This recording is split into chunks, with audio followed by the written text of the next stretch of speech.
Ever wondered how the U.S. fights a war without Congress voting on it? The last formal declaration was June 5, 1942, against Romania. Since then, the country has run 41 armed operations in 19 countries, and not one of them got a vote.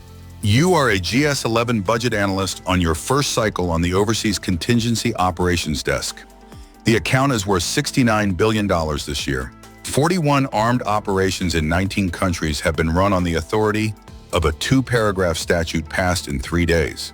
By the end of this video, you will know exactly how the Pentagon pays for a war Congress never declared. But first, picture the size of the trick. $2 trillion in war funding has moved through this account since 2001. The Pentagon Comptroller is the office that writes the check. The OCO desk is the small team that reconciles the war line every month. You sit down at workstation OCO7. The folder leadership handed you on day 1 is the FY19 supplemental. $69 billion across 4 service columns: Army, Navy, Air Force, defense-wide. Your job description is 2 lines. Reconcile the line items, route the apportionment requests. Nothing about why the account exists. So you start where any analyst starts, the authorizing statute. What you find is the part nobody mentions. Here's the trick. Congress has only formally declared war 11 times in the country's history. 5 separate countries. The last one was Romania, June 5, 1942. Everything after that has run on something called an authorization for use of military force. Korea, Vietnam, Grenada, Panama, the Gulf, Kosovo, Afghanistan, Iraq. In 1973, after Vietnam, Congress tried to put a clock on it.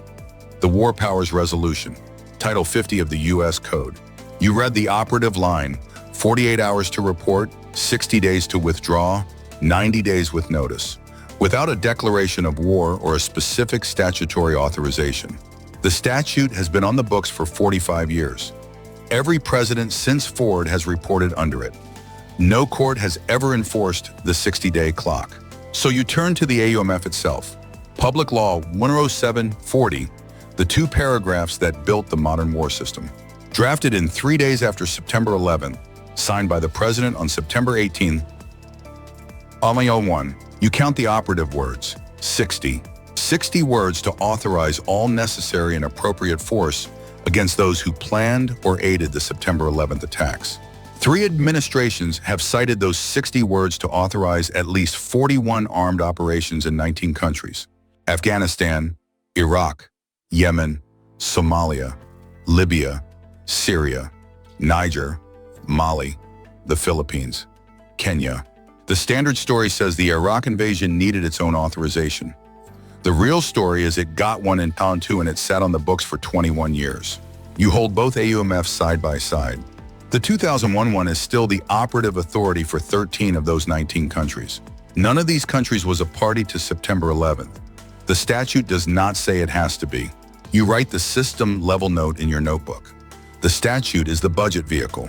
Because once Congress passes one of these, the Pentagon does not need a new vote for the next country. It needs an appropriation, which is exactly the document on your desk. One vote is worth holding in your head before the math gets bigger. On September 14, 2001, the House passed the 2001 AUMF 420-1. One representative voted no, the lone dissenter. The Senate passed it 98-0 3 days later. The President signed it on September 18, 2001. One representative warned that those 2 paragraphs would become a blank check. 17 years later, you are reading the line items it paid for. Now the math gets bigger. The 2001 AUMF authorizes the force. It does not appropriate a single dollar. For that, you need an appropriation. And for an appropriation, you usually have to fit under the cap. The Budget Control Act of 2011 set a hard ceiling on what the Pentagon's base budget could be, capped through 2021. Automatic cuts if Congress went over. But the cap had an exception. Overseas Contingency Operations, the OCO line. An appropriation marked OCO does not count against the cap. Same money, separate account, different rules. Since 2001, the OCO line has carried roughly $2 trillion in war funding. Your team consolidates the Army, Navy, Air Force, and defense-wide OCO requests into one supplemental request. You print the consolidated total, $69 billion for fiscal year 2019. Here's the part most coverage misses. Not all of that $69 billion is actually fighting a war. Across town in October 2018, the Congressional Budget Office publishes a 41-page report, CBO Report 56135, title, Funding for Overseas Contingency Operations and Its Impact on Defense Spending.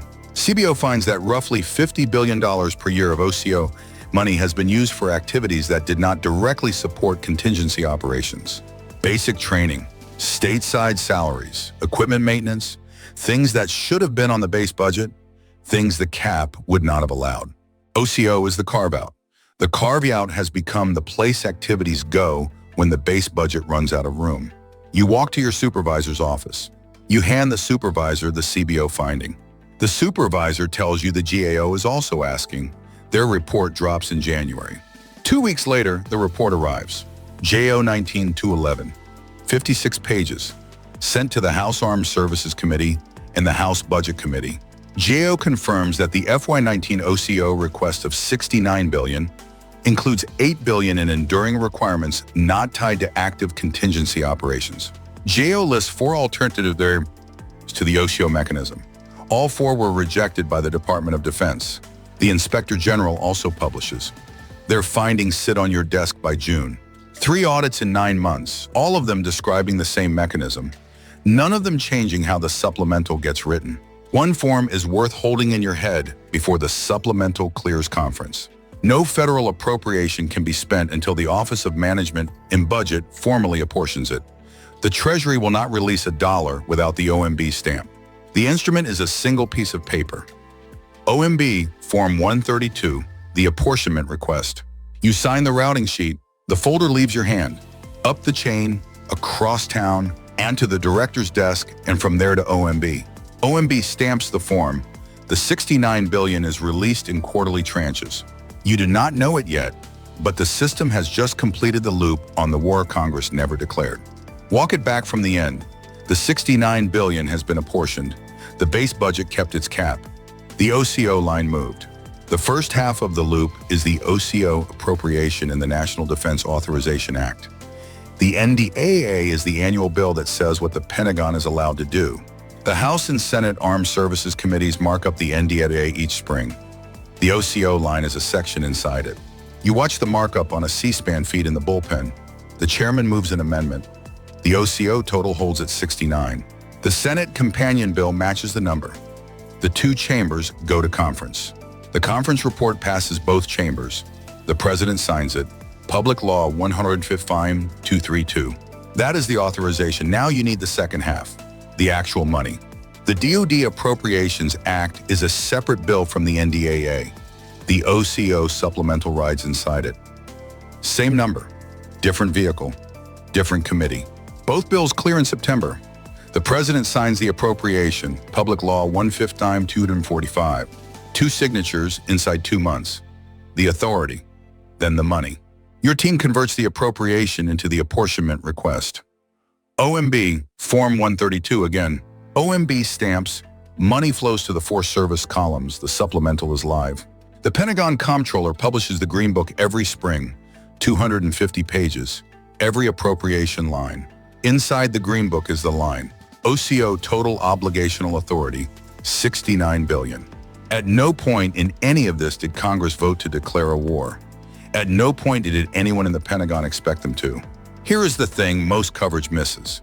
The system did not override Congress. Congress built the parallel track. Congress passed the AUMF. Congress wrote the OCO carve-out into the cap. Congress signs the supplemental every year, 18 consecutive fiscal years. The label's the trick. Money called OCO is not capped. Money in the base budget is. 3 audits say the trick is real. The Pentagon kept the audits. The Pentagon kept the trick. $2 trillion in 18 years, 41 operations in 19 countries, 60 words of statute. The constitutional question that started this video was the wrong one. Congress was never bypassed. Congress wrote the system that meant Congress never had to vote on a war again. The trick was not that anyone broke the rules. The trick was the rules. You close the binder, the FY19 cycle ends. The next supplemental is already drafted in the next office over. If you want the next one, subscribe. There is a lot more hidden in plain sight. The system was always visible. So is the next one.